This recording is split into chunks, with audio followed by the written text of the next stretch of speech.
Alain Roucoul est psychothérapeute et psychodramatique de formation et a exercé comme éducateur en ITEP auprès d'enfants et d'adolescents.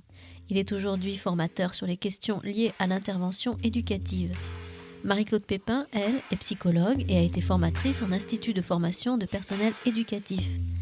Vendredi 8 novembre 2019, ils étaient tous deux à la librairie Ombre Blanche pour une rencontre autour de la parution de leur ouvrage aux éditions RS, Pratiques éducatives, enfants et adolescents au comportement difficile, lors d'une conversation avec Rémi Poyello.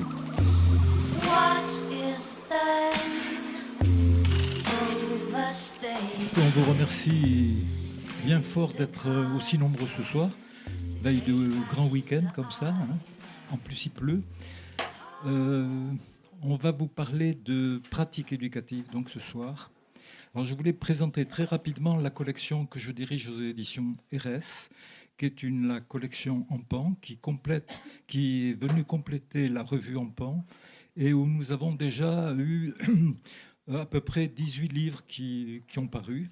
Les deux derniers, c'est sur la protection de l'enfance et la diversification dans tous ses états, et l'autre AMO-AED, contrôle social des pauvres, qui sont deux bouquins de grande qualité, hein, donc parus dans cette collection. Je remercie aussi au passage les éditions RS qui nous reçoivent, hein, plutôt Ombre Blanche d'abord, hein, qui nous reçoivent régulièrement ici, et ça c'est très très sympathique de leur part. Et je remercie aussi beaucoup les éditions RS qui sont quand même très engagées par rapport aux questions sociales, au travail social.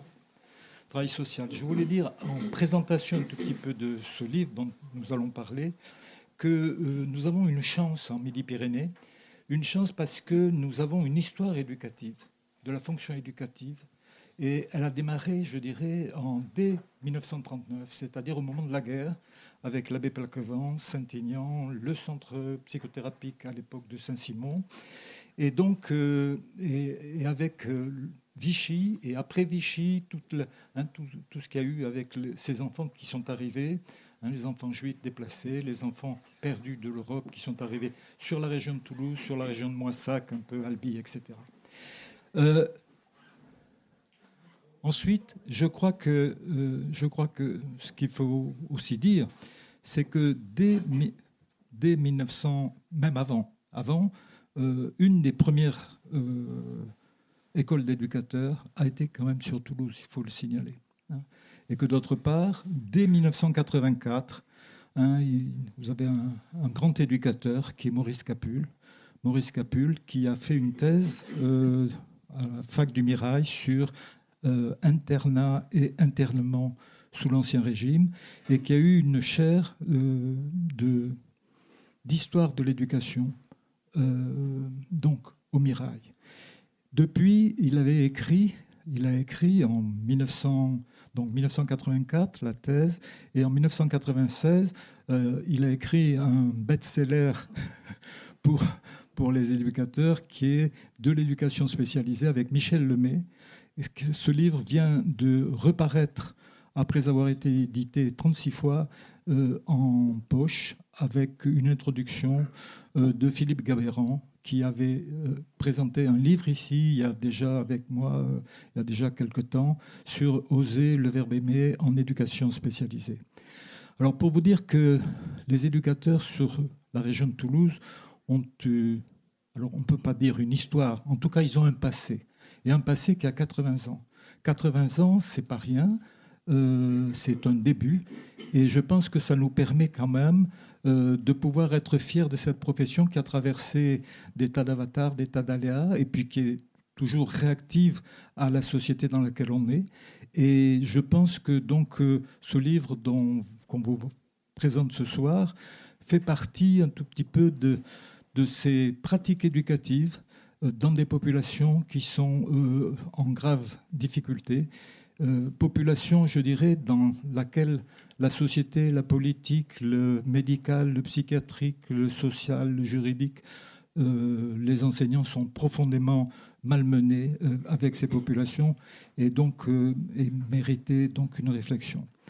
Alors, la première question un tout petit peu que j'adresse aux auteurs, c'est de savoir un tout petit peu dans quel contexte ce livre a été écrit et comment de raconter un tout petit peu son histoire dans un premier temps. Alors, l'origine de cet ouvrage, c'est bien sûr, il part de l'Institut Saint-Simon, où nous étions tous les deux. Alain Rocoul, directeur adjoint, moi j'étais responsable de formation. Et donc, en 2003, l'Institut Saint-Simon s'est engagé dans le dispositif de professionnalisation des intervenants éducatifs des CER, des centres éducatifs renforcés. Alors, les CER, c'est un dispositif de la justice qui accueillait, puisque maintenant, je crois qu'il n'y en a plus de nouveaux en tout cas, qui accueillait des adolescents délinquants multirécidivistes pour des prises en charge de 3 mois avec des contraintes très particulières. Et donc, c'est là qu'on trouvait ces adolescents au comportement difficile dont il est question dans ce livre. Ce dispositif de professionnalisation a permis à des intervenants, des formateurs de l'Institut Saint-Simon d'intervenir, et donc d'intervenir auprès des professionnels qui n'étaient pas éducateurs spécialisés. Pour accompagner ce dispositif et pour soutenir les intervenants, on a mis en place ce qu'on appelle un groupe d'appui, qui était un groupe composé des intervenants directement formateurs dans les CER, de l'équipe de direction pédagogique de l'Institut et des personnes ressources. Ce groupe d'appui a permis d'aborder des questions nombreuses qui étaient tant sur la compréhension de ces jeunes, la compréhension de leurs difficultés, et à partir de là, la mise en place de pratiques éducatives et de dispositifs institutionnels spécifiques.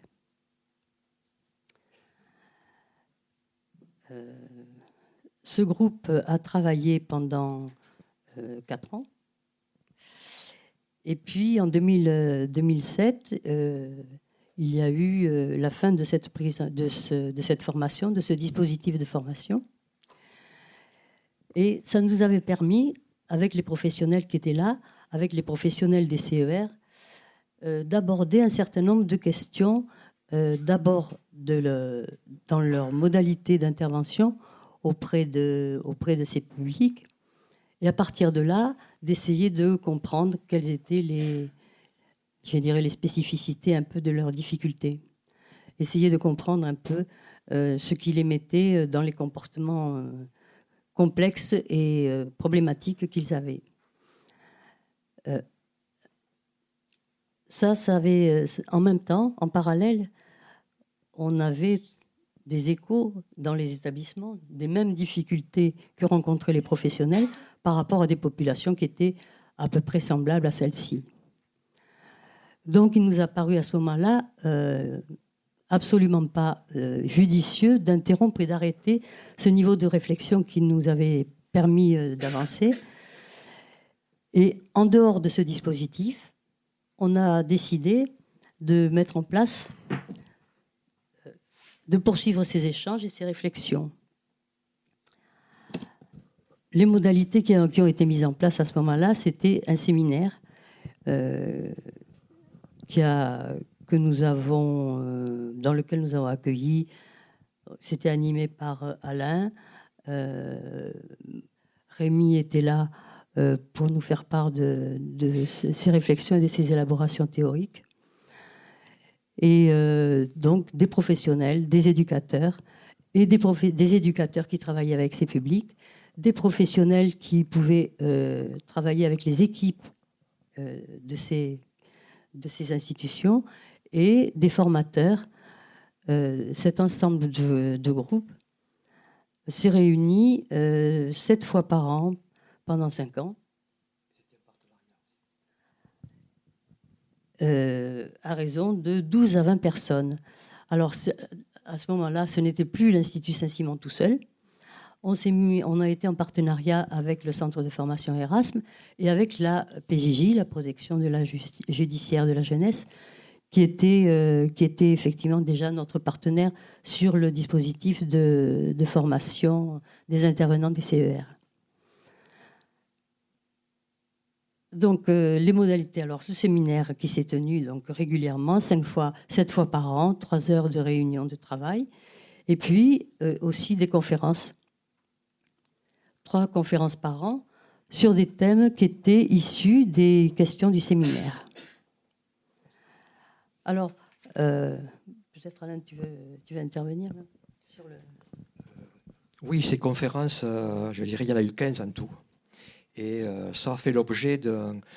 l'idée qu'on avait quand même, c'était de garder une trace et que comment on pouvait transcrire ce qu'on faisait pour que ça devienne des éléments d'aide dans la pédagogie. Et donc, on a sorti 3 livrets qui reprennent les 15 conférences et qui sont encore effectivement à Saint-Simon et qui peuvent servir effectivement en formation, mais qui peuvent servir aussi aux professionnels. Ça, c'était une première étape dans la transmission de ce qu'on élaborait à partir des expériences de terrain. Je crois qu'on peut dire aussi que, en fait, il y a eu 60 travailleurs sociaux de la santé et de l'éducation qui ont circulé pendant toutes ces années. Un peu plus de 60. Un peu plus de 60. Ouais. Et d'ailleurs, on en témoigne au début. Il y en a plein là. Au début du livre. Un certain nombre, d'ailleurs, sont présents dans la salle. Et je pense aussi que peut-être pour affiner la méthodologie, parce que finalement, ce qui est intéressant, c'est de voir comment la méthodologie s'est affinée au fur et à mesure. C'est-à-dire qu'il y avait une réunion le soir, comme ça, pendant 3 heures, qui était enregistrée. Et Marie-Claude et Alain repiquaient tout ce qu'on disait pendant la réunion. Ensuite, le compte-rendu nous était envoyé, adressé pour correction.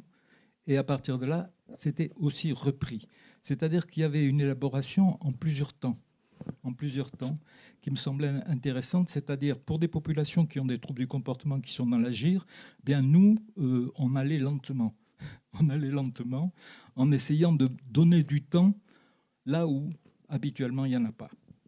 Puisqu'on partait beaucoup de vignettes cliniques, finalement, de situations éducatives difficiles. Et nous, on prenait du temps, mais on rajoutait du temps. Alors ça me semble intéressant parce que la méthodologie était tout à fait passionnante. Et toujours un retour au collectif. Voilà. Ça aussi, c'est une dimension importante.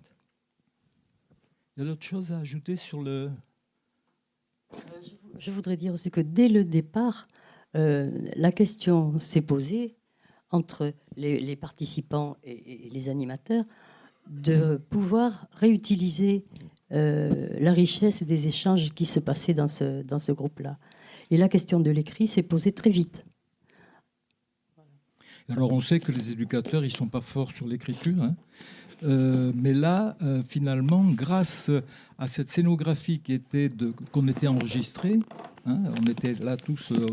on devenait important puisqu'on avait un micro et qu'on était enregistré, qui fait que les situations banales, difficiles, merdiques auxquelles on était confronté devenaient importantes parce qu'il y avait le micro, on était enregistré, on corrigeait ensuite, etc. Qui fait qu'il y avait une espèce de dynamique avec le plaisir de penser ensemble.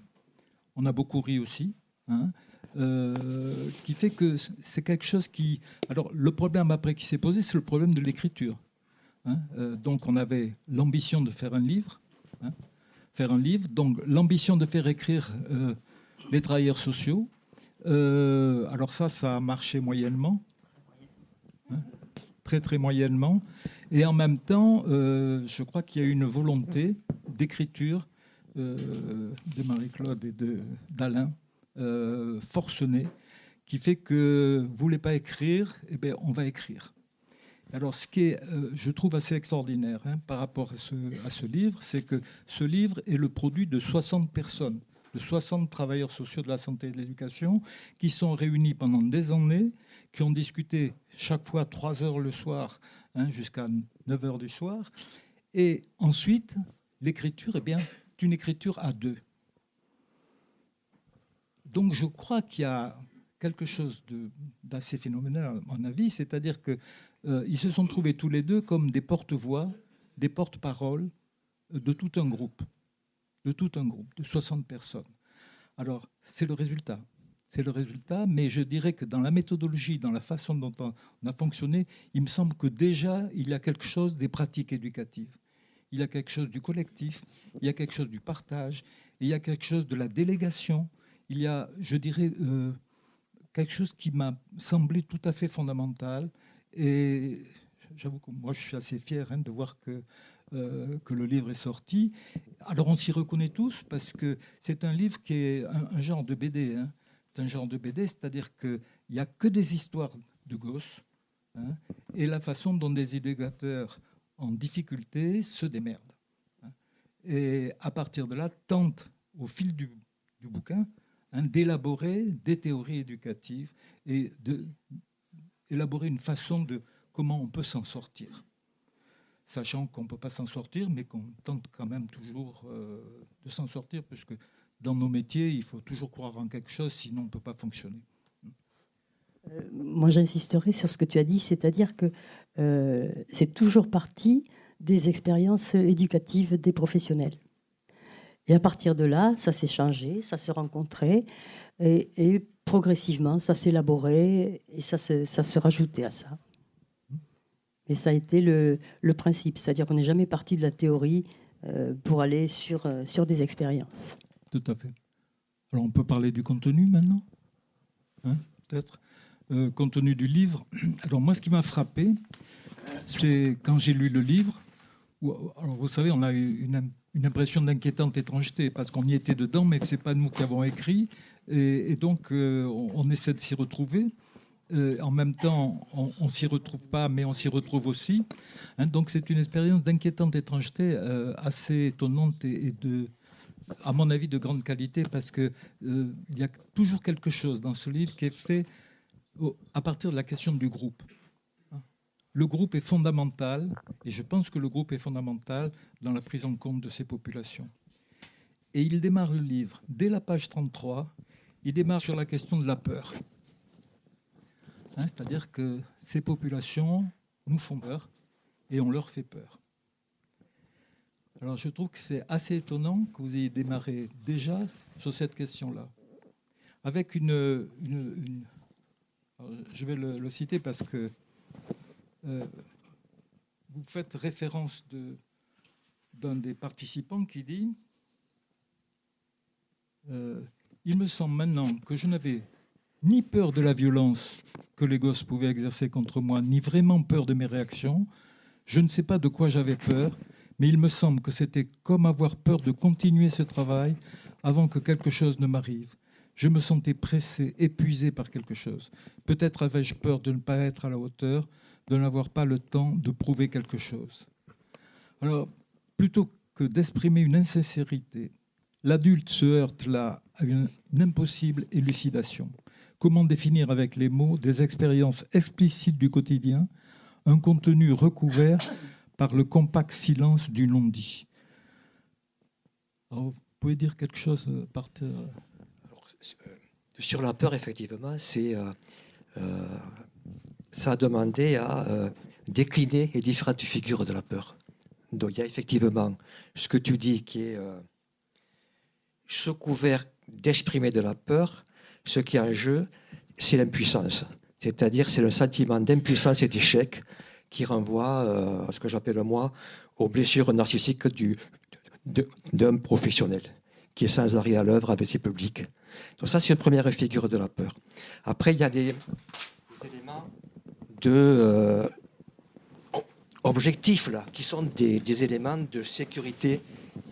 Là, objectif, effectivement. Je crois qu'au niveau institutionnel, on a quand même besoin d'avoir des éléments de sécurité relativement objectifs. Mais après, il y a les peurs imaginaires. C'est-à-dire que quand ces publics arrivent dans les institutions, il y a a priori une certaine représentation, ils font peur. Donc on est déjà formaté dans la représentation de se tenir en veille ou en inquiétude de ce qui pourrait arriver parce qu'ils font peur. Donc ça, c'est le second figure. Et après, il y en a deux autres qui sont que nous aussi, nous faisons peur à ces publics-là. Nous leur faisons peur, le plus souvent dans nos incapacités à tenir leur sécurité.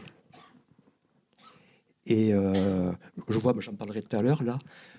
Et après, il y a un second élément, c'est comment dire, ils se font peur aussi entre eux.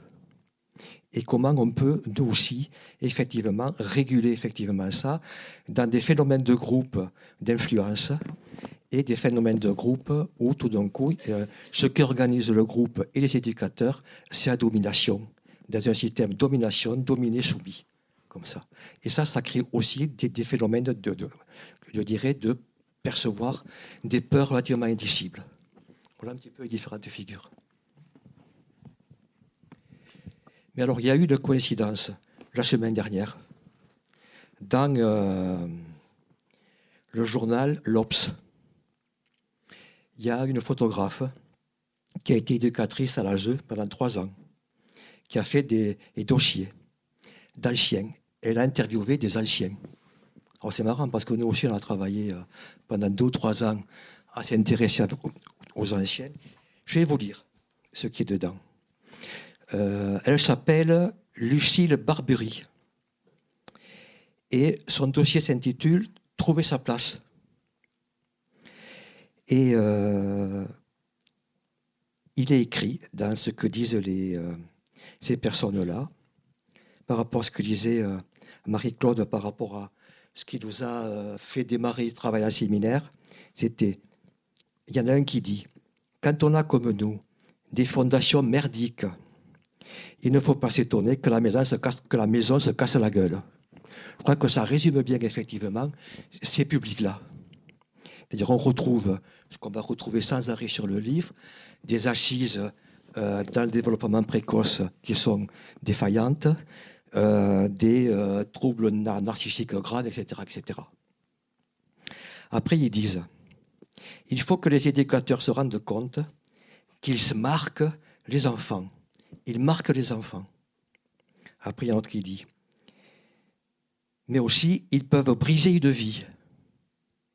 Par exemple, ils disent, mon père voulait que je fasse, je ne sais pas quoi, un CAP, je ne me rappelle plus, et moi, je voulais faire autre chose. Et il dit, les éducateurs ont écouté mon père et pas moi. Après, il y a un autre qui dit, j'ai senti que je comptais sur lui, que je comptais pour lui, donc j'ai senti que je comptais pour lui, l'éducateur, parce qu'un jour, il m'a raconté son enfance et ça m'a touché. Alors, ça, c'est quand même pas rien, parce que dans les écoles, on apprend aux élèves que c'est pas à faire ça. La distance, hein, etc. Alors, c'est bizarre, quand même, comme truc. Après, il y en a un autre qui dit, c'est la reconnaissance de mes éducateurs qui m'a fait changer. Et puis, il continue et il dit, je rêve de pouvoir rendre fiers mes éducateurs, mine de rien, ce sont ceux qui m'ont éduqué. Alors ça, je trouve ça intéressant. C'est-à-dire aujourd'hui, dans l'actualité aujourd'hui, que des adultes qui ont... celui-là, il est... je crois qu'il est chef de projet quelque part, je ne sais pas quoi, comme ça. C'est-à-dire qu'il pose que les éducateurs, ben, ça éduque. Il y a 4 ou 5 ans, dans la formation au CRPFD, c'est la formation chez les directeurs. On s'était amusé à regarder les projets d'établissement. On avait regardé 10. Éduquer, ça n'y est pas. Il y a accompagnement éducatif, il y a relation éducative, mais on n'éduque pas. C'est-à-dire ça s'éduque seul, j'ai l'impression. Comme ça. Donc c'était intéressant que ce type-là dise « ils m'ont éduqué ». Après, il y a quelque chose aussi qui est intéressant. Bon, ben ça c'était l'ASE. Il dit « j'aurais voulu que mon éducateur me sorte de chez moi avant ». C'est vrai qu'aujourd'hui, ça interroge dans cette espèce de position sociale comme ça, où ce qui est bien, c'est de rester à la maison en famille, et que les placements, c'est péjoratif. Et lui, il dit « j'aurais aimé que mon éducateur il me sorte avant ». Et puis un autre dit, mon placement a été une délivrance aussi. Et alors après, il y a quelque chose qui est intéressant. C'était sûrement un petit foyer. Alors il y a un qui dit, les éducateurs étaient là que 3 fois par semaine. Alors il disait, mais alors je parlais à la femme de ménage, elle m'écoutait au lieu de travailler. C'est-à-dire qu'au bout d'un moment, on s'aperçoit que dans les dispositifs, les femmes de ménage ont un rôle fondamental et important. En fait, souvent, ce sont les fils rouges, parce que les éducateurs tournent. Et elles sont là en permanence, comme ça. Et donc, ça n'est pas important. Et c'est vrai que c'est des choses dans le séminaire qu'on a vu, qui était le cuisinier, la dame de ménage, des choses comme ça, et qu'elles étaient des personnes signifiantes pour les enfants et adolescents. Alors, ça m'intéressait cette coïncidence parce que ça reprenait vraiment un des axes du travail au séminaire, qui était, on a appelé ça une relation professionnelle incarnée. C'est-à-dire que l'éducateur, ce n'est pas qu'un professionnel, c'est aussi une façon d'être au monde. Et il y a une éducatrice l'autre jour, c'était avant-hier, c'était en marchant, elle disait comme ça, elle disait, il s'accroche à comment on est habité. Donc on retrouve la question du comment la façon d'être au monde des éducateurs est fondamentale dans le travail. Alors, on l'a décliné au séminaire, puis on l'a repris dans l'ouvrage de différentes façons. Alors, on a parlé du pour de vrai au vrai de la relation. On a parlé de chair et d'os. On a parlé d'une relation incarnée. On a parlé de personnes signifiantes, figures d'attachement. Et tout ça, c'était de montrer comment ce qui semblait important avec ces populations-là, c'était qu'il y ait des éducateurs qui s'engagent avec eux dans la manière dont eux étaient vivants et concevaient leur posture d'être humain au monde. Une espèce de transmission d'humanité nécessaire à faire, comme condition de soubassement de leur propre processus de subjectivation. Comme si c'était ça qui participait de devenir sujet. Voilà. Je pense que ça me paraissait important. Oui, c'était. On pouvait le résumer en être, faire et appartenir. Ouais. Hein, c'est-à-dire développer un sentiment d'appartenance et de faire avec. Tout à fait. Hein, faire avec, puisque dans le récit de certains ateliers qui sont dans le livre, c'est-à-dire on parle par exemple du rubis, on parle d'un atelier philo, on parle d'un atelier musique. Ce qui semble, ce qui se dégageait, c'était qu'il fallait que l'éducateur soit déjà, lui, passionné, apporte sa passion et puisse la partager avec ses adolescents. Et donc, quelque chose qui était incarné, faire avec et être ensemble. Alors, c'est faire avec, mais ce qu'on avait rajouté dans le séminaire qui était important, c'était vivre le faire avec. Ouais. C'est-à-dire que vivre le faire avec, ça veut dire qu'on va être dans le côtoiement, on va vivre une expérience, et que ce vivre va être l'occasion d'échange avec les enfants et les adolescents. On ne parle pas d'eux, on ne parle pas de nous, mais on parle d'un vivre qui s'est passé ensemble. Et ça, c'était intéressant parce qu'il me semble que c'est ça vraiment la racine de ce qu'on appelle une médiation. Oui. Voilà. Puisque vous abordez beaucoup les questions de médiation. Tout à fait. Tout à fait.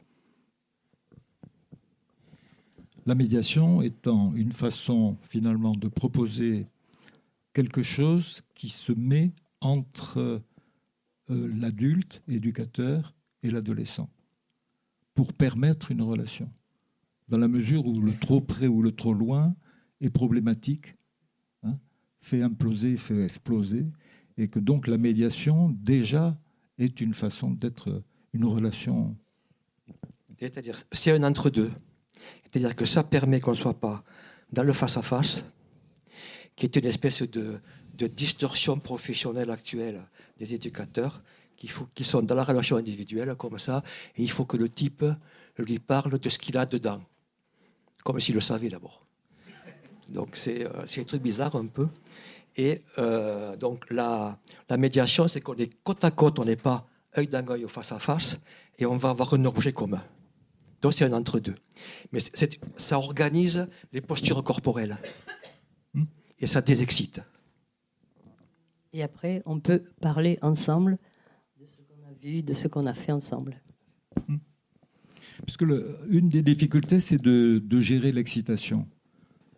De gérer l'excitation, c'est-à-dire que plus on a une identité précaire, plus on n'a pas une mise en place suffisante d'un dedans et d'un dehors, c'est-à-dire qu'il faut quand même un dedans et un dehors pour qu'on puisse communiquer à l'autre.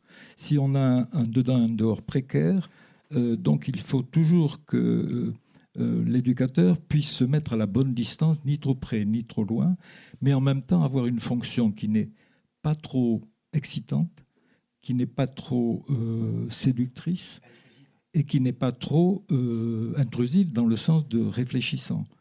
Donc, la fonction éducative, ce qu'on appelait dans le séminaire, c'est la fonction anti-Montelet. La fonction anti-Montelet, vous savez, le Montelet, nos grands-mères avaient un petit appareil comme ça, qu'ils mettaient au fond des casseroles quand ils faisaient bouillir le lait. Et donc, le lait bouillait, on pouvait s'occuper d'autres tâches, et en fait, le lait ne débordait jamais. Donc ce petit outil métallique ou en verre, un anti-Montelet, je crois que c'est une des fonctions de l'éducateur. C'est-à-dire que l'éducateur doit maintenir chez l'adolescent une certaine excitation, parce que si l'adolescent n'a pas suffisamment d'excitation, il se sent mort et c'est insupportable. Et donc, mais une excitation suffisante, mais pas trop importante, qui va lui permettre d'avoir une relation de sujet à objet, d'avoir une relation dans le langage. Donc c'est la première préoccupation. Finalement, un éducateur, c'est un placeur. C'est un placeur, c'est-à-dire que c'est quelqu'un qui doit toujours se prendre, avoir un souci pour le confort de la personne qu'il a en face, pour savoir si elle est bien installée et si elle est à la bonne distance, et à partir de là, si on va pouvoir causer ensemble. Et là, je parle à votre place, là. Bien. On a quand même beaucoup parlé ensemble. Oui, c'est vrai.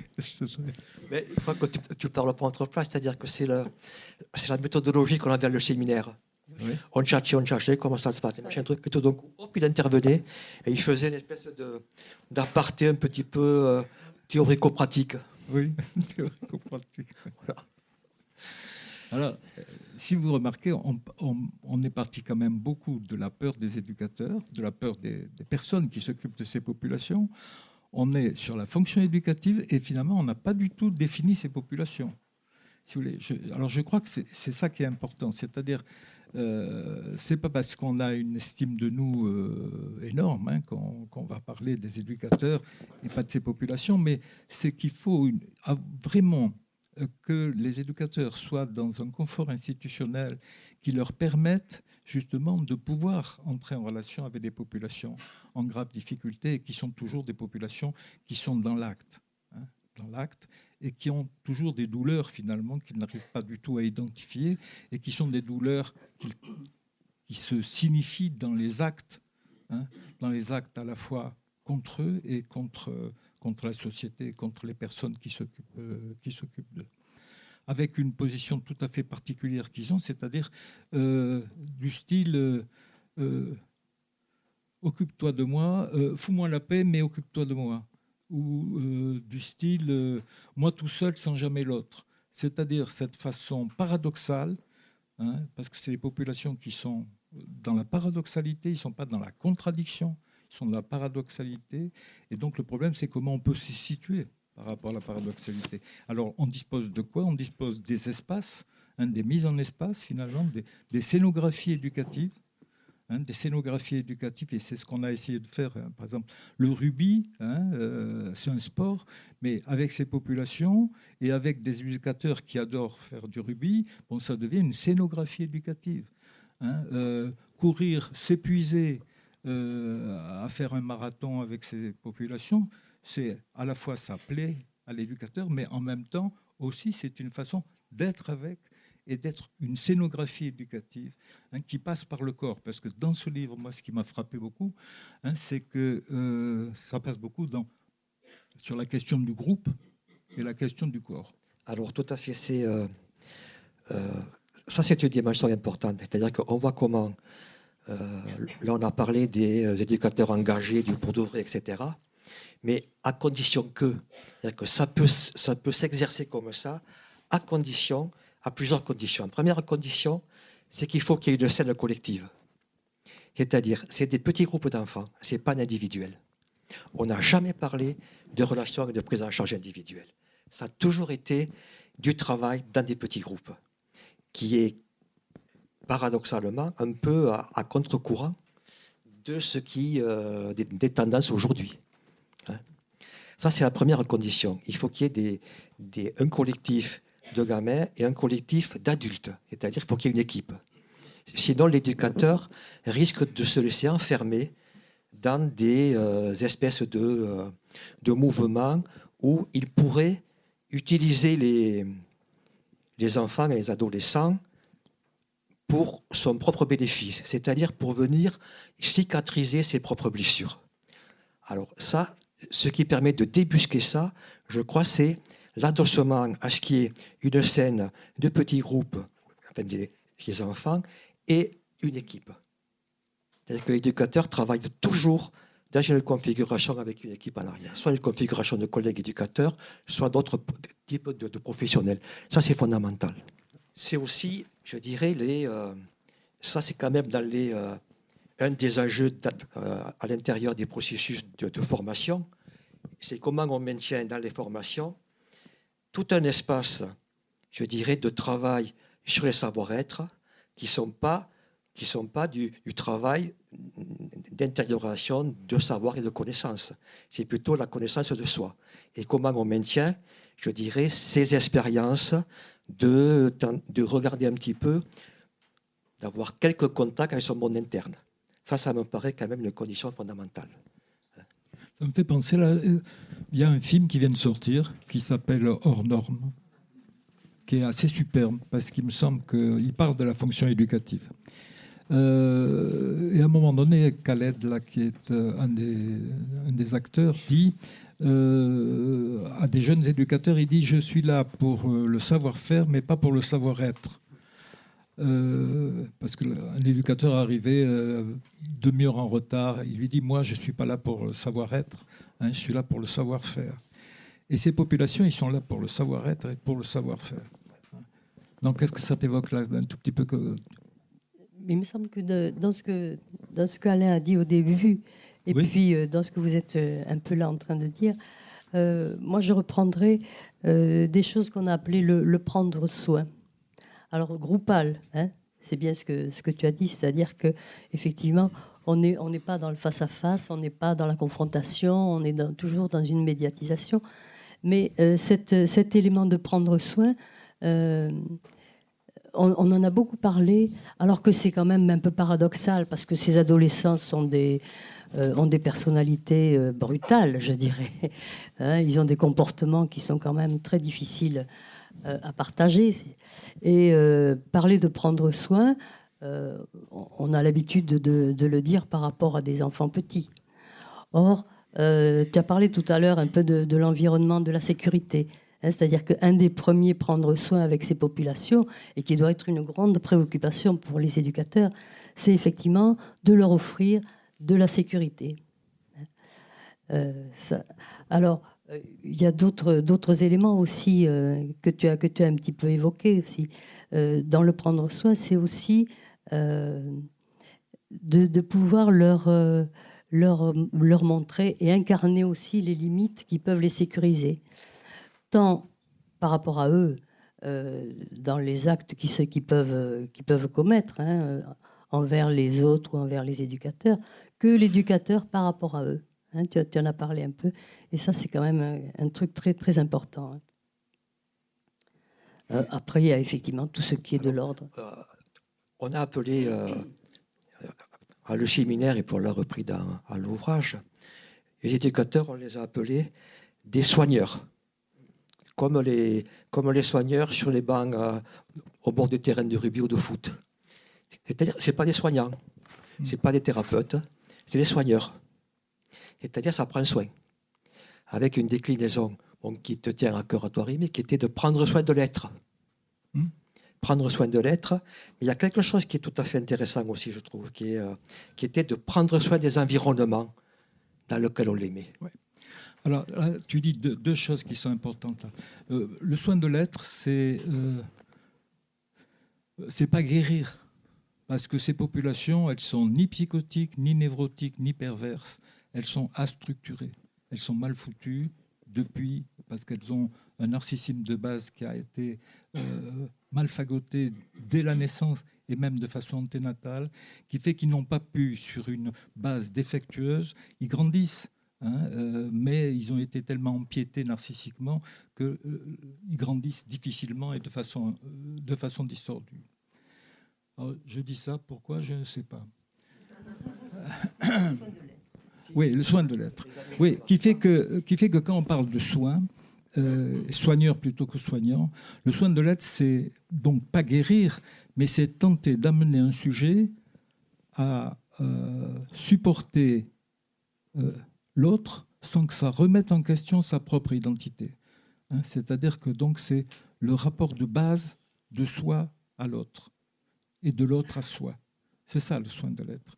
Et d'autre part, je pense que ces populations qui ont maffré très précocement et de façon anténatale, si vous voulez, donc qui ont un narcissisme défectueux, qui n'a pas pu bien s'organiser, bon, finalement, quand on s'approche d'eux pour prendre soin d'eux, eh bien, il faut d'abord, je dirais, ne pas perdre de vue qu'ils ont été soignés particulièrement de façon défectueuse et qu'ils ne sont pas forcément aptes à supporter une approche bienveillante, chaleureuse, etc.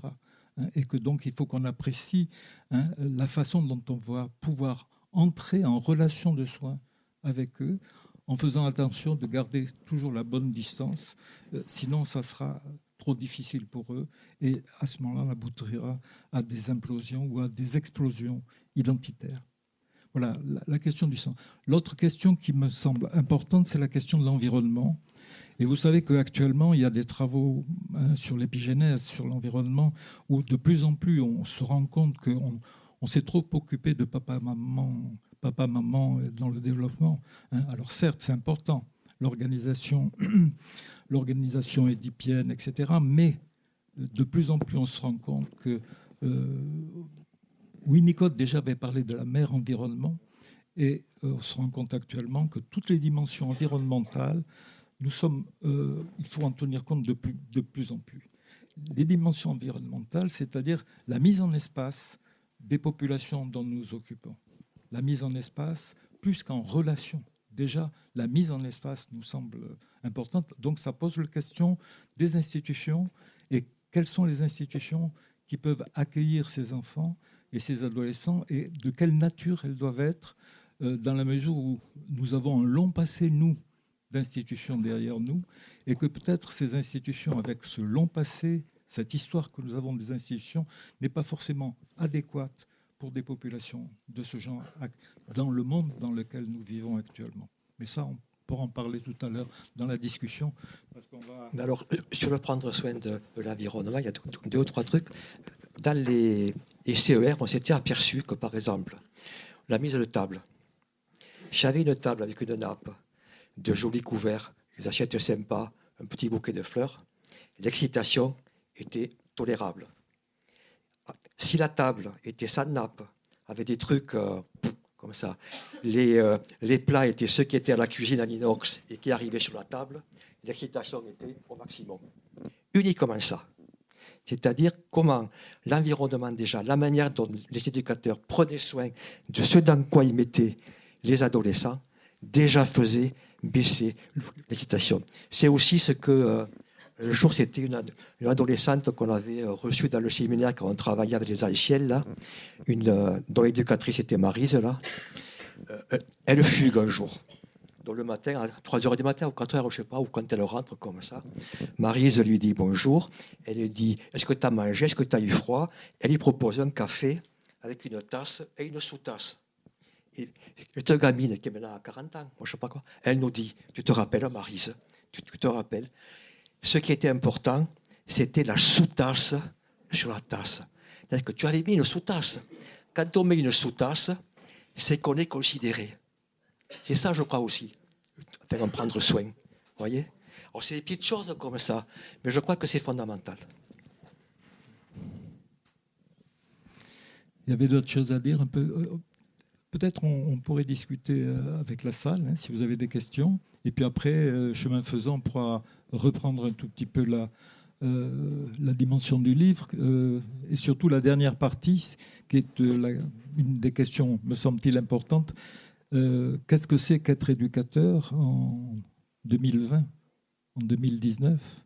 Et est-ce que tout ce qu'on a travaillé dans ce séminaire, est-ce que c'est toujours d'actualité ou est-ce qu'on va être obligé de penser les choses différemment ? On va être obligé de toute façon de penser les choses différemment parce qu'on ne peut pas rester soit avec le passé c'était bien ou le passé...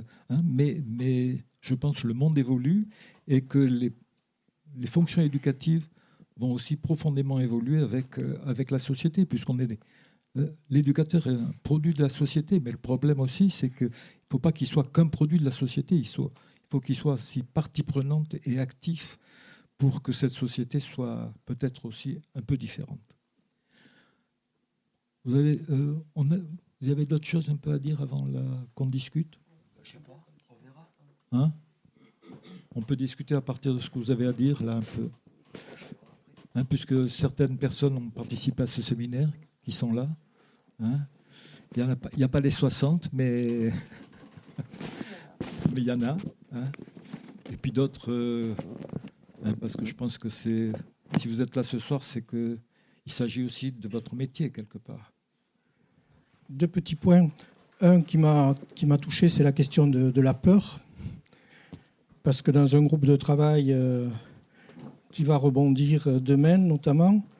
On a travaillé sur un texte d'un poète qui a été lu par François Tosquelles, et qui s'appelle Gabriel Ferrater et qui décrit quelque chose qui lui est arrivé dans un de ses poèmes qui s'appelle In Memoriam, quelque chose qui lui est arrivé quand il avait 14 ans et 2 mois. Et le poème démarre « La guerre éclata, j'avais 14 ans et 2 mois ». Et donc sur la peur, tout de suite, bien sûr, il va parler de la peur, mais comme diraient certains ados, même pas mal. Guerre des faits. Ça ne m'a guère fait d'effet, cette guerre qui démarrait. Ce qui est quand même étonnant, vous voyez, c'est un drôle de truc ça. Et puis à la fin du poème, sur 5-6 vers, on a 5-6 fois le mot peur qui vient. Et là, il s'agit de toute autre chose. Entre-temps, tout un parcours de mûrissement a eu lieu. Donc le thème de la peur est important. Et pour peut-être juste en donner un petit peu plus et pas uniquement faire que vous renvoyez à ce texte, moi je l'aurais appelé l'odeur de la peur, ce texte. Lui, il l'appelait In Memoriam. Et puis peut-être un autre titre qu'on pourrait y mettre, c'est les mus. La mue. C'est un texte qui vient 2 fois, c'est un mot qui vient 2 fois dans son texte, dans son poème. La mue de l'adolescence. Et là s'articulent des séries de questions de la peur. Bon, ça c'est un premier point. Avec effectivement, bien sûr, la question des pères, la question des meurtres, la question de tout ce qui se passe pendant la guerre, des assassinats. Bon, je ne vous en raconte pas. Et bien sûr, à 14 ans, 2 mois, la question des femmes, qui est un point central, et de la sexualité. Après, il y a un autre point, peut-être pour permettre que la discussion s'engage aussi. Vous avez évoqué la question de l'appartenance. Je vous suis complètement sur le fond, mais c'est un mot dont je me défie un peu. Quelquefois, avec Oury, on allait un peu plus loin, on allait vers les appartenances dissipatives. Parce que ce que vous développez fort justement, c'est dans les histoires de distance, avec les adolescents, c'est la question de la dépendance qui est en question. Donc avec la question de la dépendance, ce qui est très intéressant, c'est effectivement aller vers les problématiques de spatialisation. Ça, c'est encore un autre débat. Je ne vais pas développer là-dessus. de dispositifs, je dirais juste un mot, mais faire surtout qu'il y ait des dispositifs qui permettent des circulations, ce que vous évoquez avec le collectif, avec le groupe, etc. Et comme on a travaillé ensemble déjà tous les 3 ou tous les 4, on pourrait dire, donc le mot que je préfère à appartenance, c'est participation. Vous voyez, c'est-à-dire que ça puisse circuler. Ça ne veut pas dire qu'il n'y a pas un travail d'appartenance, mais qu'il y a un travail de glissement. Et possibilité d'y être et de ne pas y être. Possibilité de s'y absenter. Enfin, il y a des séries de jeux comme ça qui sont importants. Et juste donc, pour ne pas être trop long, on a travaillé ensemble sur un dispositif que vous n'avez pas évoqué à Saint-Simon, qui était la coopérative, le dispositif coopératif. Ce qu'en psychothérapie institutionnelle, Uri a longuement développé, et Tosquelles aussi, sur la notion de club. Et ça, c'est éminemment important parce que c'est la cerise sur le gâteau par rapport à la question de la dépendance. C'est-à-dire, pouvoir y échapper, il faut avoir un dispositif adéquat. Et on avait vu à Saint-Simon combien le dispositif des coopératives faisait tomber la violence, etc. Et combien il était important. Et en même temps, comment il articulait des séries de choses avec le personnel et les éducateurs. Bon, j'en reste là. Après, il y a une longue discussion. Là, je le renvoie un petit peu à, effectivement, ce qui est évoqué dans la notion de collectif, c'est-à-dire, vous avez évoqué plusieurs ateliers, par exemple. En marchant l'autre soir, par exemple, on évoquait le fait que ce qui était essentiel, c'est peut-être de donner de l'hétérogène. C'est-à-dire qu'il n'y a pas... il faut que ce qu'on évoque sur le lien trop serré ou la proximité trop grande, ça ait lieu aussi sur les groupes et par rapport aux groupes. C'est pour ça que, par rapport à appartenance, j'évoque cette idée de participation. Et les dispositifs coopératifs sont effectivement ce qui permet d'échapper à ce qui est forcément institué dans un établissement. C'est du entre qu'on fabrique et dont les enfants s'accaparent et construisent quelque chose. C'est eux qui en sont les porteurs et les bénéficiaires. Ils sont dans une dynamique active, comme diraient les Tosquelles et ses prédécesseurs. C'est-à-dire que ce que tu dis, c'est que les coopératives ou les clubs permettent à faire que les adolescents ou les personnes qui sont dans le système hospitalier participent à l'instituer, c'est-à-dire participent à instituer. C'est ce que tu dis. C'est-à-dire ils participent à construire ce dans quoi on les met. Ils ne sont pas uniquement pris dans la dépendance ou le pouvoir des adultes sur eux. C'est ça? Oui, et échapper, du coup. Tout à fait. Tout à fait. Tout à fait. Tout à fait. Tout à fait. Moi, je reprendrai la question de l'apparentement, le sentiment d'appartenance. Pour moi, le sentiment d'appartenance, ça va avec l'adhésion à la vie. Et il me semble que tout individu, dès la naissance,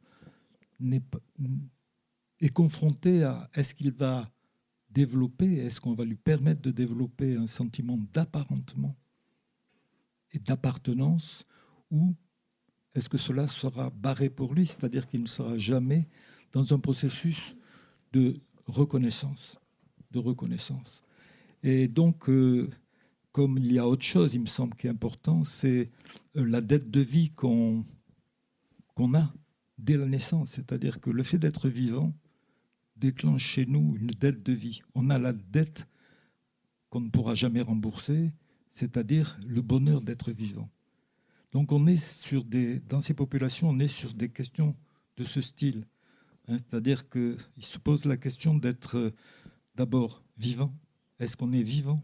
Est-ce qu'on est réel? Est-ce qu'on est compris? Est-ce qu'on est reconnu?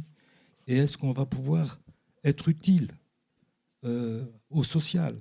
Et on voit très bien que ces populations, dès qu'ils ont découvert qu'ils ont une utilité sociale, ils vont mieux. Parce qu'il y a quelque chose là comme ça. Et comment on peut les rendre utiles, leur montrer leur utilité et la fonction? Parce qu'en même temps, ils nous font vivre. De par nos métiers aussi, ils nous font vivre. Donc ils sont utiles. Et ils sont utiles, je dirais aussi, de par la provocation qui est la leur, la provocation à la vie. Et la provocation à la vie et à la mort, qui est là, tout à fait, qu'on vit au quotidien avec eux. Mais d'autres questions? ou d'autres, pas forcément des questions d'ailleurs. On peut faire conversation. Hein.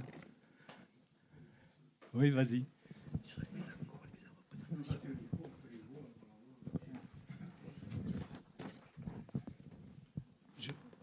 Je crois que les difficultés commencent pratiquement au premier jour, quand on reçoit l'enfant, et l'importance que ça a de lui faire sentir avec sa famille qu'on n'est pas là pour lui nuire.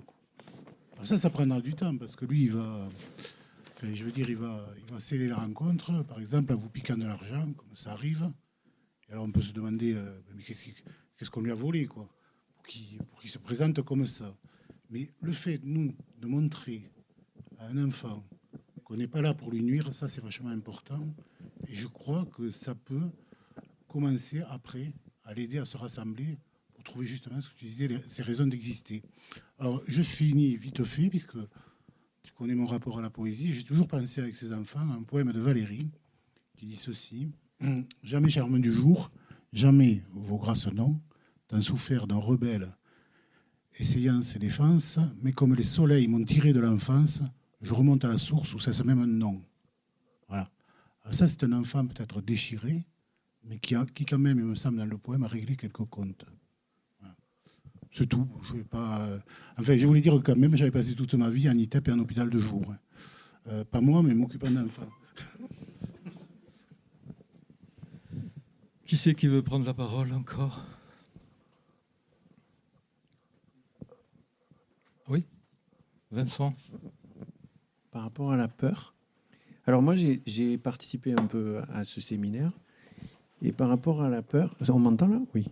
Par rapport à la peur, il me semble qu'on est allé assez loin sur pas mal de choses. Et entre autres, non pas forcément que la détresse des jeunes, mais essentiellement la détresse des professionnels qui accompagnaient ces jeunes.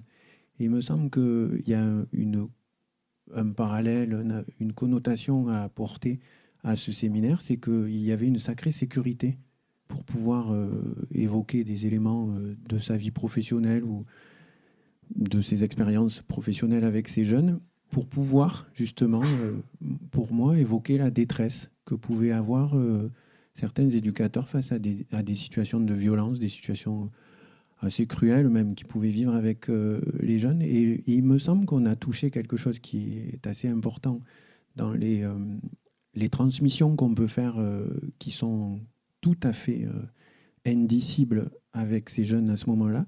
C'est qu'à partir du moment où on a pu être touché dans notre propre détresse, où on a approché quelque chose de notre propre destructivité, face à ces moments douloureux, adossé à quelque chose qui s'appelait l'institution ou qui s'appelle l'institution, il y a quelque chose qui a pu se transmettre avec certains jeunes. Et dans l'expérience de l'après-coup, c'est-à-dire quand on revient après, par exemple, une situation de violence ou une situation qui a pu être très, très fracassante ou difficile, je crois que c'est compliqué parce qu'avec ces jeunes dont tu disais tout à l'heure qu'ils étaient astructurés, il y avait quelque chose qui se posait autour de la culpabilité. Quand on a subi quelque chose qui est douloureux, quand on a approché cette détresse ultime de la propre destruction qui pourrait être la nôtre, quand on revient travailler, il y a quelque chose de la culpabilité. On ne sait pas comment on va recroiser le jeune. Et encore une fois, dans une ambiance institutionnelle qui est sécurisante, ou en tout cas qui donne la possibilité d'être fragile tranquillement, il y a quelque chose qui peut se retransmettre et se retravailler avec le jeune. Et il me semble que là, à ce moment-là, on voit apparaître des situations de culpabilité que vivent les jeunes. Alors voilà, ça c'est le problème. C'est la question du séminaire et de comment moi aussi je l'ai vécu à ce moment-là et ce qu'il en a été un peu retraduit dans nos échanges. Et aujourd'hui, moi j'ai un peu la chance d'aller dans certaines institutions et d'essayer de les accompagner sur la réflexion de leurs pratiques. Et je rencontre beaucoup d'institutions, beaucoup de professionnels qui vivent ces choses-là et beaucoup de professionnels que je ressens isolés dans ce vécu-là. Et quand on posait la question du confort institutionnel, quand tu posais la remarque du confort institutionnel tout à l'heure, moi aujourd'hui j'aimerais qu'on arrive à se poser la question de qu'est-ce que le confort institutionnel et comment on pourrait chacun le décrire avec cette dimension qui bouge, qui change, qui fait que les espaces institutionnels ne sont plus les mêmes, qu'il va falloir faire institution dans quelque chose qui est beaucoup plus nuageux, peut-être plus nébuleux, mais qu'on peut faire institution dans ces moments-là, et qu'il va falloir accompagner ces mêmes jeunes dont les vulnérabilités sont très importantes, mais qui risquent d'aller faire vivre des situations extrêmes, un peu ultimes, dans des lieux qui sont dits des lieux communs. Et nous, derrière, ou en tout cas les institutions, il faudra qu'elles fassent institution, et pas uniquement auprès des institutions normées, normatives qui accueillent les jeunes, mais auprès des jeunes. Donc en ce sens, voilà, ça posait la question pour moi de redéfinir, pas de redéfinir, mais en tout cas de dessiner ce qu'on pourrait appeler aujourd'hui, avec tes mots, le confort institutionnel.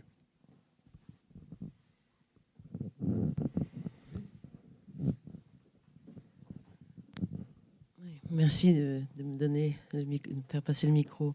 Oui, alors j'ai aussi collaboré aux échanges et je me dis aujourd'hui que j'ai eu la chance de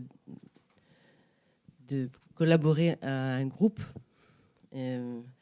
La deuxième chose que je me dis, qu'est-ce que j'ai oublié de penser ou de dire ?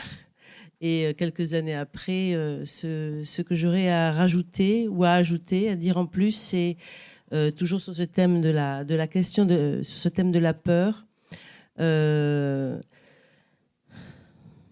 que j'ai appris depuis, grâce à ces échanges, ce que j'ai appris depuis, c'est que ce que j'aurais pu aussi amener, c'est cette part du langage qui existe quand même dans ces temps de médiation et qui sont peut-être à apprendre aux éducateurs. C'est-à-dire qu'au moment où il y a un espace de médiation entre un jeune, un enfant ou un ado et l'éducateur, qu'est-ce qui se dit à ce moment-là quand même ? Parce que tout ne se fait pas par le biais de l'objet. Et donc, moi, j'ai beaucoup appris depuis que quelque chose devait bien s'apprendre dans les écoles d'éducateurs, c'est comment un éducateur exprime-t-il qu'il a peur ? Et comment l'enfant ou l'adolescent l'entend-il et apprend-il que la peur est nécessaire à être dite pour qu'elle soit assimilée et conciliée ?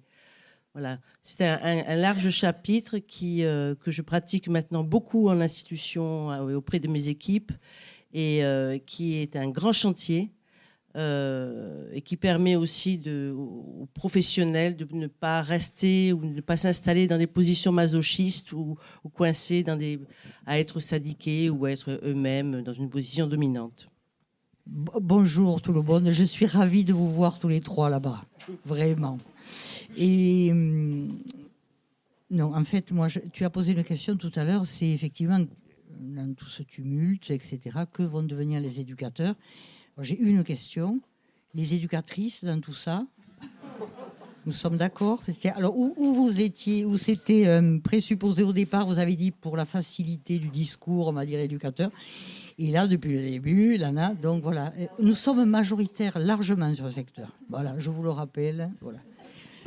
Les professionnels, tu utilises le terme de professionnel, c'est mieux. Ça Pour te mieux, répondre, oui. pour aller dans le même sens, on a eu ce problème pour écrire dans cet ouvrage. Alors, on avait le choix entre mettre un E, voilà.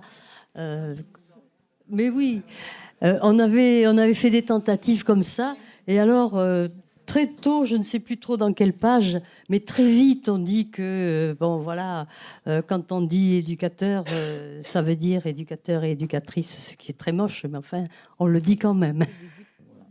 Je vois que tu n'as pas changé et que tu nous rappelles toujours des évidences comme ça, et que ça, c'est une très bonne chose. Tu voulais dire quelque chose ? Oui ? Par rapport à ce que disait notre ami tout à l'heure par rapport à la peur, quand même, les séminaires nous ont donné cette conviction qu'il y avait plein de possibilités. Et ça, il ne faut pas l'oublier. Voilà, moi, je suis éducateur, je parle au nom de beaucoup d'éducateurs. Et les éducateurs aujourd'hui et d'éducatrices. Et nous sommes convaincus qu'il y a plein de choses à mener comme action et à pouvoir continuer. Voilà. Ce n'est pas terminé. Nous sommes là. C'est, je crois, avec ton collègue que vous abordiez la question des pédagogies non punitives. Et alors, pédagogie non punitive, mais aussi, alors c'est dans le bouquin, mais aussi comment on peut shunter l'exclusion, puisque c'est des populations qui nous confrontent à l'exclusion. Et finalement, comment? Alors, nous, de façon des fois subtile, on fait « il n'est pas pour nous, il serait mieux ailleurs », où la psychiatrie pourrait s'en occuper, qui sont des choses relativement distinguées, mais qui en fait éludent le fond du problème, c'est-à-dire qu'est-ce qu'on fait pour rester et demeurer et tenir avec des populations qui nous forcent à l'exclusion. Parce que quand il y a exclusion, ce n'est pas nous, c'est eux qui s'excluent et qui nous excluent en même temps. Alors là, c'est des choses que vous avez abordées aussi. Oui, pardon. Je prends conscience en vous écoutant depuis tout à l'heure que j'ai l'intuition qu'il y a une majorité d'éducateurs spécialisés dans la salle. Je ne fais pas partie de ces professionnels-là, mais du domaine de l'éducation scolaire. Et je voulais savoir si on pourrait aborder à un moment aussi la question des liens entre les éducateurs spécialisés que vous êtes et les enseignants, et des échanges de pratiques qu'il peut y avoir, de la forme de coopération, d'échange de savoir et d'échange de questionnements et d'expériences qu'il peut y avoir aussi. Ce que vous abordez, c'est... D'abord, il y a un contexte général qui est la dimension des équipes pluriprofessionnelles, ou je ne sais pas comment dire, pluri en tout cas, effectivement, à l'intérieur duquel il y a les enseignants. Ce qui ressort du travail qu'on a pu faire, c'est comment, dans un système organisationnel, on peut identifier les champs. C'est-à-dire que, comment on peut identifier les champs? C'est-à-dire qu'il y a, globalement, on va aller vite, mais par exemple, c'est le champ de l'intrapsychique. Le champ de l'intrapsychique, ce n'est pas les pédagogues, ce n'est pas les éducateurs. C'est du côté des psychologues ou des psy, je ne sais pas. Donc, c'est un champ spécifique. Il y a le champ des éducateurs, ce n'est pas les enseignants. C'est éducatif. Alors, il faudra qu'on rajoute tout à l'heure éducation et transmission. Transmission, pas au sens savoir, au sens ce qui fait l'humain. Et après, il y a les pédagogues.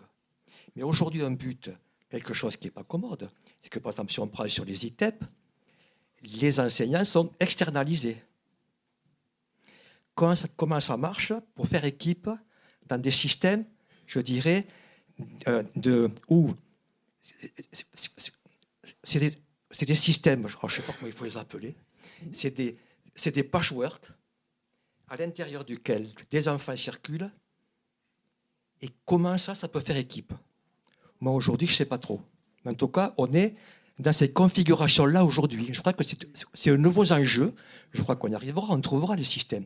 Mais aujourd'hui, on est aux prises avec ces trucs-là, avec en conséquence aussi une problématique qui est, pour ces gamins qui ont des problèmes de continuité et sur les attachements, comment on fait continuité dans des systèmes de circulation? Je ne dis pas que c'est impossible. Simplement, je dis, c'est de nouveaux enjeux aujourd'hui. Troisième aspect dans ce que vous dites, c'est que, par exemple, pour les éducatrices et éducateurs, c'est que je suppute, comme on dit, que les éducateurs spécialisés, tels qu'on les a connus jusqu'à maintenant, disparaissent. Par contre, la fonction éducative ou d'éducation va rester, mais faite par d'autres métiers que le métier d'éducateur spécialisé.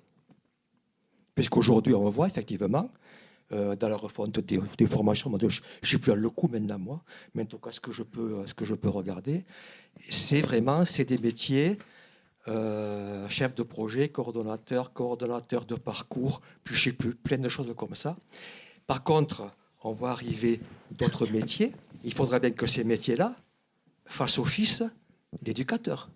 Sinon, ça voudrait dire que les enfants n'ont pas besoin d'être dans de l'éducation. C'est-à-dire ça pousserait comme les champignons. Alors on va leur faire des piqûres de gènes et d'éducation. Comment ça marche? C'est-à-dire que la transmission de ce qui est l'humain, par qui ça va se faire? Vous voyez? Donc voilà, moi ce que je peux dire par rapport, mais on bute sur une vraie question aujourd'hui. Effectivement, dans les environnements éclatés comme ça, par exemple, les enseignants aujourd'hui sont beaucoup plus dans des équipes, dans les écoles où ils sont inclus, qu'avec les équipes de professionnels. La question que vous posez, ça pose la question de la complémentarité sans la confusion. Hein, et qu'on est toujours dans des dangers de confusion avec des populations mal placées et qui sont des sans domicile fixe psychiques, hein, des SDF psychiques. Donc ils nous mettent en péril parce que nos fonctions ne sont pas forcément claires et on ne peut pas les exercer de façon claire. Et donc, à partir de là, donc, on risque d'être dans des confusions de tâches importantes. Mais je pense que de plus en plus, dans les institutions, il y a un travail qui se fait en binôme ou en trinôme. Et je trouve que c'est très intéressant, ça aussi. Éducateur, psychologue, par exemple, hein, qui permet à ce moment-là de pouvoir avoir de véritables médiations dans une relation, hein, et de sortir de la situation duel individuel qui est un tout petit peu le fin du fin, soi-disant, de nos professions et qui, en fait, doit être uniquement sur des indications qui sont relativement peu importantes dans ces populations. Hein, puisque là où on a insisté beaucoup, c'est sur la question du corps, c'est sur la question du rapport individu-groupe-institution, hein, beaucoup plus que sur des relations de psychothérapie, qu'on n'est pas dans de la psychothérapie. On peut avoir, si vous voulez, des effets subjectivement, des effets thérapeutiques sur des activités éducatives qui donnent des effets thérapeutiques. Mais je pense que la confusion de l'éducation et du thérapeutique est dramatique. Hein, est dramatique, hein, parce que l'éducation, c'est une base à partir de laquelle on va pouvoir diversifier et travailler. Je reprendrai aussi ce que disait Vincent par rapport à ce que tu disais, Vincent, sur le dénuement. Il me semble que ces populations qui sont dans le dénuement nous confrontent à notre propre dénuement. Et que dans la mesure où on est capable de rester et de partager le dénuement, partager, ça veut dire le vivre, hein, pas forcément l'exprimer, mais le vivre. Hein, partager le dénuement, c'est déjà le début d'un travail d'organisation psychique pour ces populations. Mais ça demande aussi, comme le disait Vincent, d'être contenu dans des processus institutionnels qui nous permettent de travailler en sécurité. Et la sécurité dans le monde qui est le nôtre est une denrée rare. J'ai fait un service civique dans un ITEP l'année dernière et du coup, je me pose des questions par rapport à l'après, en fait, une fois qu'ils deviennent adultes et une fois qu'ils sont, c'est ça, une fois qu'ils sont plus dans la case adolescent et tout ça, comment ils s'en sortent en fait et quel rôle a un éducateur ou éducatrice quand c'est plus mineur mais majeur, quoi. Moi, ce que j'ai compris, c'est que la question qu'elle pose, c'est de savoir, après les filières de prendre soin qui sont les nôtres, qu'est-ce qu'ils deviennent, les populations. Parce que ça, si je prends le dossier qui est sorti là, dans la revue de l'Obs la semaine dernière, il y a moitié-moitié. Il y a une moitié qui a beaucoup de métiers dans les métiers d'aide. Alors, aide-soignant, aide domicile. Métier comédien aussi, par exemple. Il y en a pas mal aussi comme ça. Il y en a aussi qui sont sur des métiers d'encadrement. Mais il y a une moitié qu'on retrouve à la rue, qu'on retrouve dans les CHRS, etc. Donc, il y a ces deux pendants-là, comme ça. Mais je crois qu'on n'a pas beaucoup de statistiques sur les... ce que je vous dis, c'est juste un éclairage dans ce dossier, mais on n'a pas beaucoup de statistiques sur le devenir. Mais par exemple, dans la suite du séminaire, on en a parlé là. pendant 3 ans, on s'est dit qu'on allait discuter avec des anciens, parce qu'on s'est dit que nous avions à apprendre de qu'est-ce qu'ils pensaient de ce dans quoi on les avait mis. Et donc, pendant 3 ans, on a discuté avec des anciens. Globalement, ces anciens-là avaient des inscriptions sociales assez intéressantes. Voilà. Mais je ne sais pas quel pourcentage c'est, je ne sais pas le dire. En tout cas, ça nous a fait réfléchir beaucoup parce que finalement, on est parti de cette étude et puis on a abouti sur on va rencontrer les anciens pour savoir qu'est-ce qui s'est passé pour eux. Parce que nous, on discutait, mais on discutait sans eux. Hein. Et là, quand même, ce qui m'a beaucoup frappé, puisqu'on a vu plus d'une dizaine de gamins qui avaient été donc en ITEP, en Institut de rééducation à l'époque, en MEX, etc., et en hôpital de jour, et donc qui revenaient à 40 ans, 30 ans, 40 ans, c'est-à-dire 20 ou 30 ans après des débuts de prise en charge, et donc qui nous ont confrontés beaucoup à un certain nombre de choses qui nous ont quand même beaucoup étonnés, c'est-à-dire qu'ils se sont beaucoup plaints du fait que ils tombaient dans des institutions sans comprendre pourquoi ils y étaient. C'est-à-dire qu'on ne leur avait pas suffisamment expliqué. Alors peut-être, c'était dans le placement, il y avait quelque chose de trop dur pour eux qui fait qu'ils n'ont pas pu intégrer ce qu'on leur disait. Mais je suis persuadé qu'on n'explique pas suffisamment aux enfants et aux adolescents dans quoi on les met. Et que ça passe par des mots et ça passe par des scénographies, je dirais, des cérémonies un tout petit peu, d'entrée, de sortie, de choses comme ça qui me semblent leur permettre de faire inscription.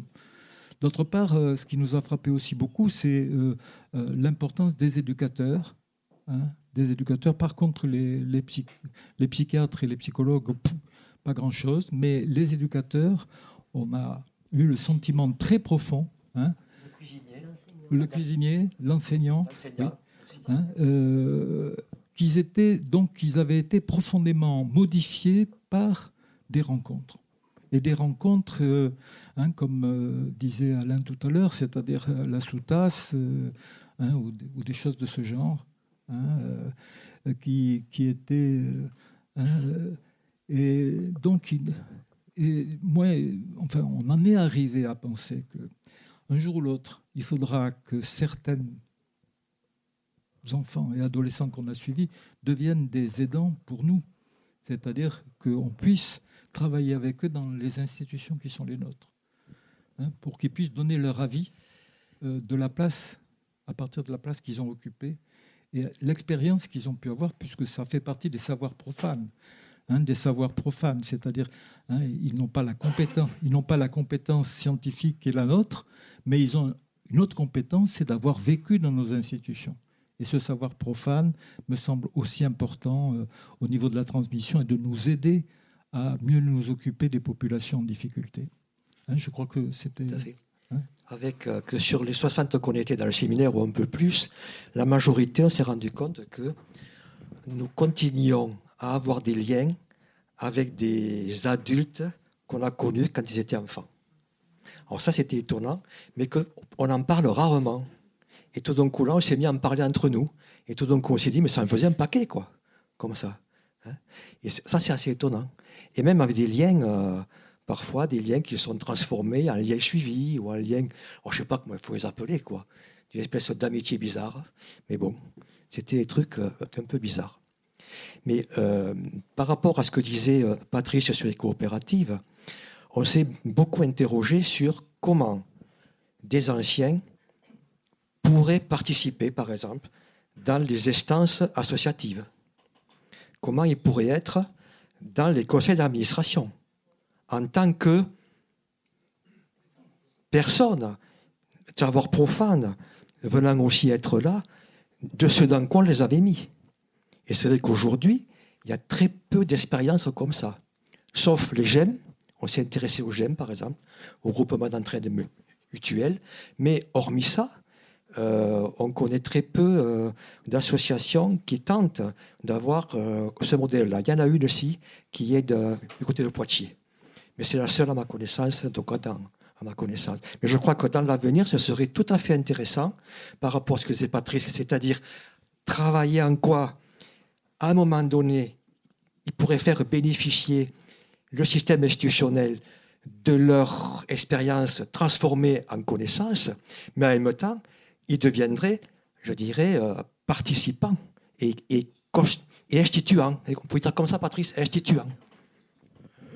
Très souvent, du drame des coupures de passage d'un établissement sur un autre établissement, et du drame encore plus important, du passage de l'adolescence à l'adulte, ce que vous évoquiez.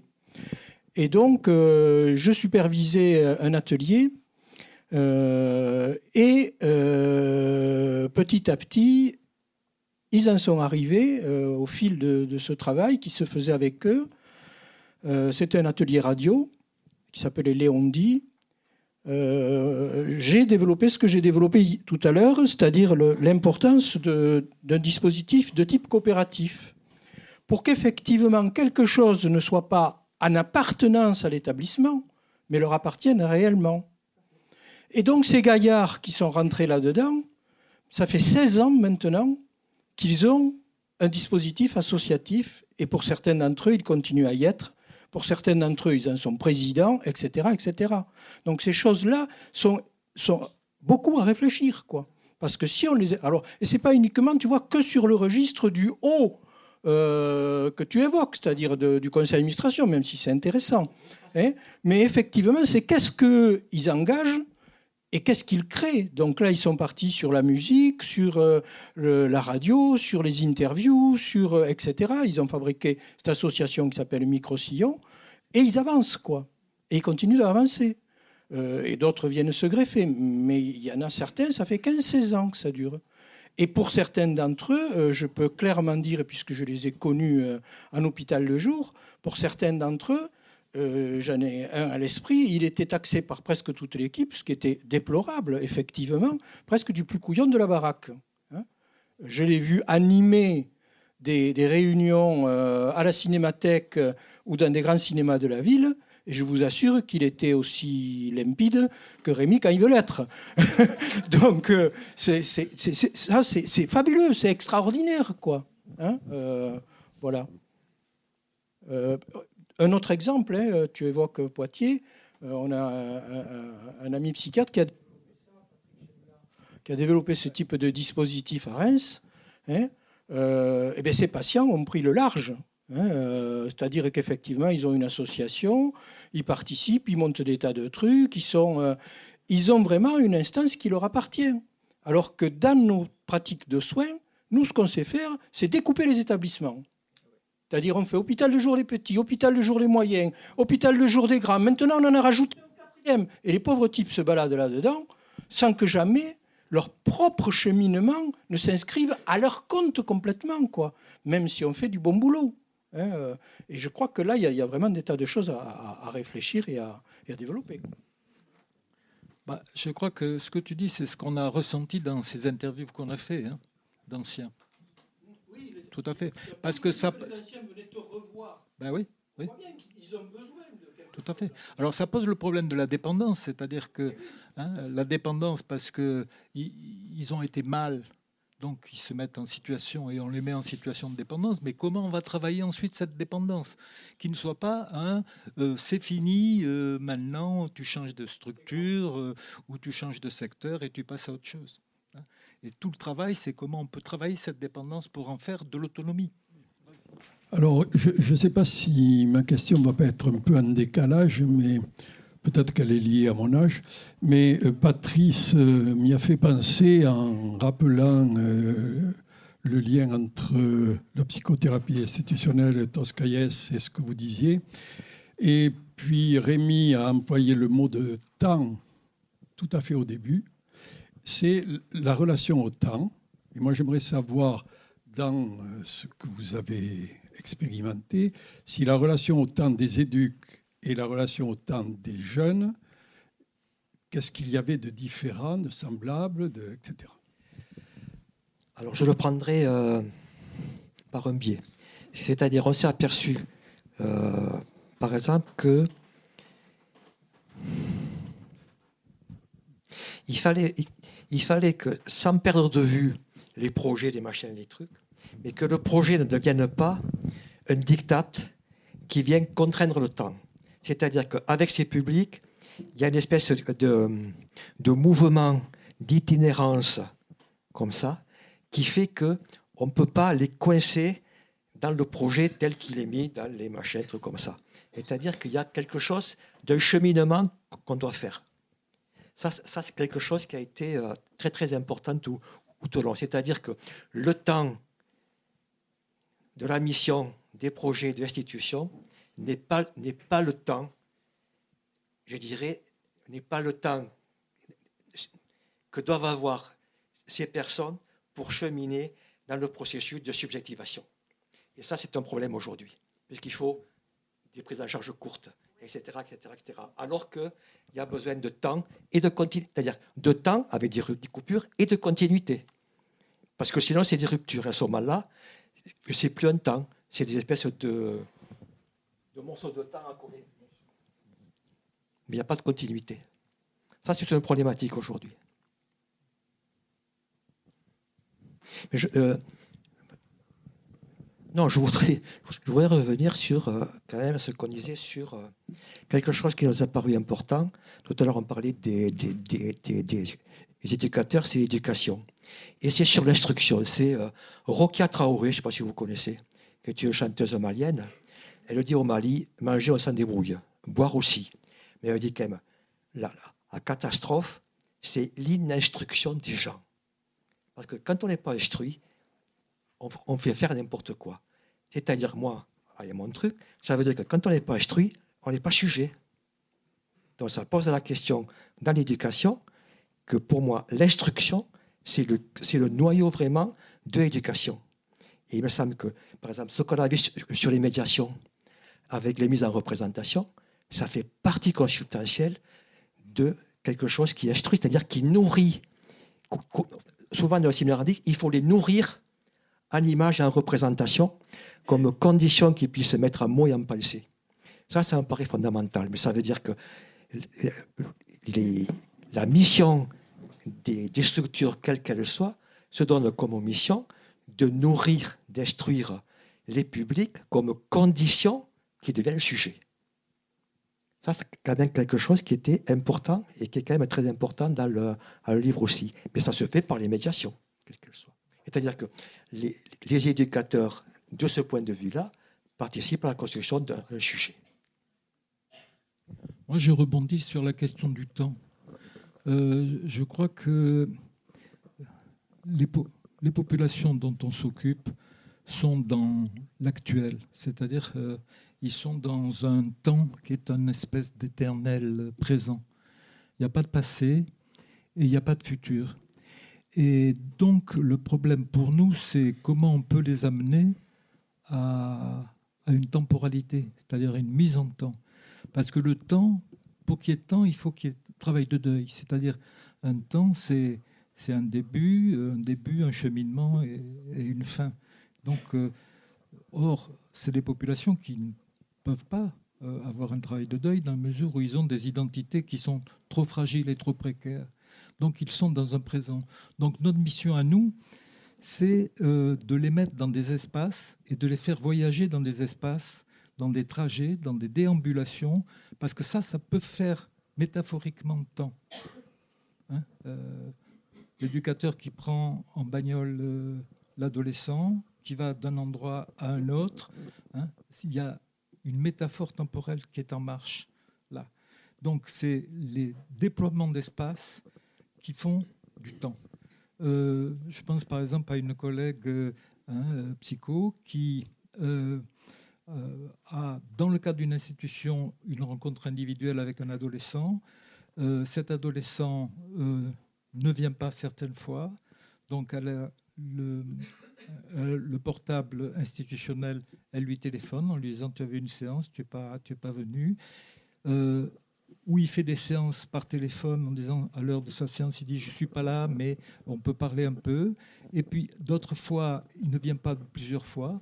À ce moment-là, il dit « bon, ben, écoute, ça ne peut pas continuer comme ça, on arrête, on réfléchit, et dans 15 jours, tu reviens, on repart. C'est-à-dire qui sont des espèces de scénographie spatiale pour créer du temps quand il n'y en a pas.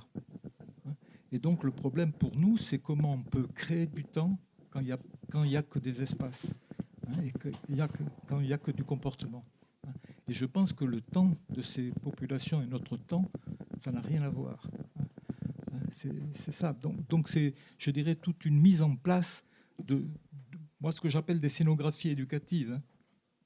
C'est-à-dire, c'est presque un psychodrame à ciel ouvert, qui va permettre un tout petit peu chaque fois de placer la personne qui, justement, est dans une place marécageuse et dans une place incertaine.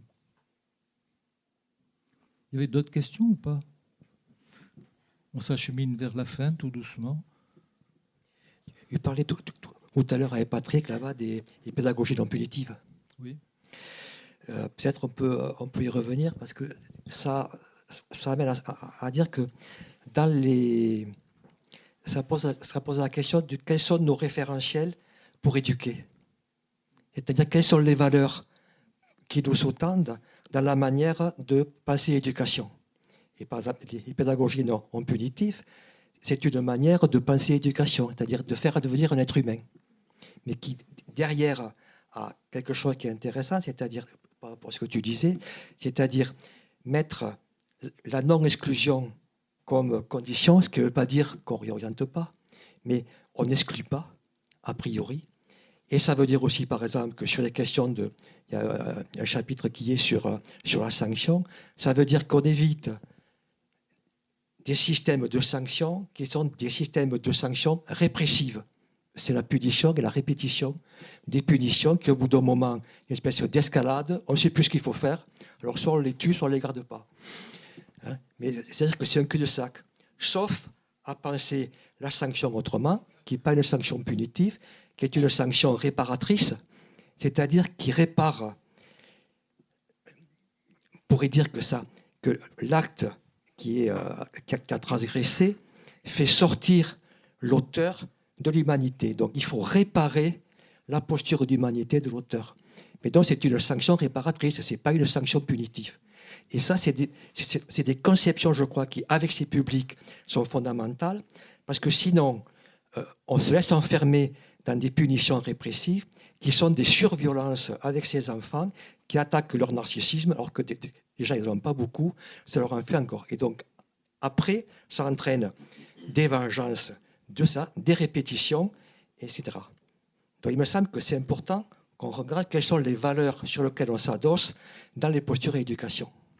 Alors écoutez, là, l'heure avance. On vous remercie beaucoup de votre participation, de votre présence et de vos questions. Et bon week-end, grand week-end.